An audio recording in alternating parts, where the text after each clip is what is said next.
దేమ ఇహలోకమును స్నేహించి వెళ్ళిపోయాను లోకంలోనికి, నువ్వు మార్కుని వెంట పెట్టుకుని రమ్ము, అతడు నా పరిచారమునకు ప్రయోజనకారి. మనము ప్రభువుకి ప్రయోజనకరంగా ఉండాలి. దేవుని స్తోత్రం. హల్లెలూయా. అదేవిధంగా యెషయా గ్రంథం 66:13 అంటది, తల్లిదండ్రుల వలె మనలను ఆదరించు దేవుడు.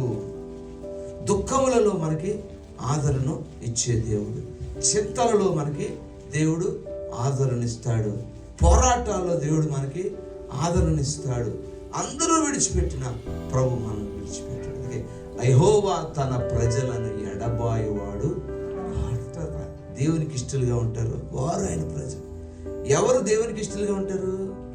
ఎవరైతే యేసుక్రీస్తుని రక్షకుడని తమ హృదయాలను ఒప్పుకొని బాప్తిసం పొంది రక్షించబడి ఈ లోకంలో పరిశుద్ధత కలిగి జీవిస్తారో వారు దేవునికి ఇష్టం, వారు దేవుని ప్రజ.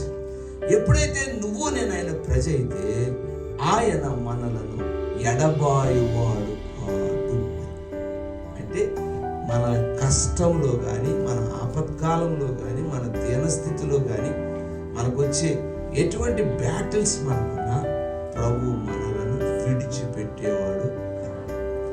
మనం ఎప్పుడు మన గత స్థితిని నువ్వు బయటికి చెప్పకపోయినా మర్చిపోకూడదు. నీ ప్రారంభము నా ప్రారంభము తక్కువే, నీ స్థితి నా స్థితి తక్కువే, నీ భవిష్యత్తు నా భవిష్యత్తు ఆందోళనకరమే. కానీ ప్రభు ఈ దినాన నిన్ను నన్ను ఒక స్థానంలో ఉంచాడు. దాని కొరకు నువ్వు నేను బయట నటించాల్సిన పని లేదు, కానీ ప్రభువు పాదాల చెంత చేరు. ప్రభువా ప్రభువా నా స్థితి ఇది నాయన ఇరు అని హృదయపూర్వకంగా కొన్ని నిమిషాలు దేవునికి కృతజ్ఞత చెల్లించు.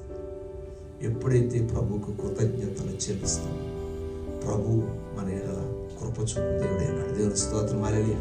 కాబట్టి ఆయన ఎడబాయువాడు కాదు, అదేవిధంగా మనల్ని ఆదరించేవాడై ఉన్నాడు. ఒక్కరితో మాట్లాడుతూ ఉన్నాం, వేదన లోపల దుఃఖం, ఎవరు సహాయం చేయలేరు, విచారం. ఆ విచారంలో ప్రభు ఒక్కడే మన ప్రాణానికి ఆదరించాడు. అందుకే అంటాడు, నా ప్రాణమా నీవేళ కృంగుచున్నావు, నాలో నీవేళ నా తొందరపడుచున్నావు అని దేవుని యందు నిరీక్షణ ఉంచుకుంటాడు.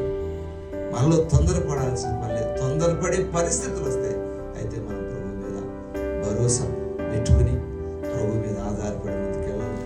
మరి ఆర్టి విధంగా దేవుడు మనల్ని ఆదరించి బలపరచును.